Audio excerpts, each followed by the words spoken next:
Sebuah rekaman memperlihatkan momen dramatis penghancuran pusat kendali UAV militer Ukraina di arah Kharkiv.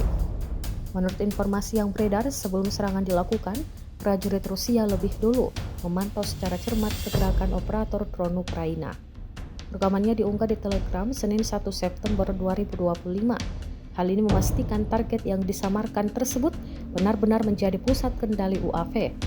Setelah posisi terdeteksi, amunisi Rusia diluncurkan tepat sasaran dan menghantam lokasi tersebut. Seketika, pusat kendali drone Ukraina hancur lebur dalam ledakan hebat.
Download Tribun X sekarang, menghadirkan lokal menjadi Indonesia.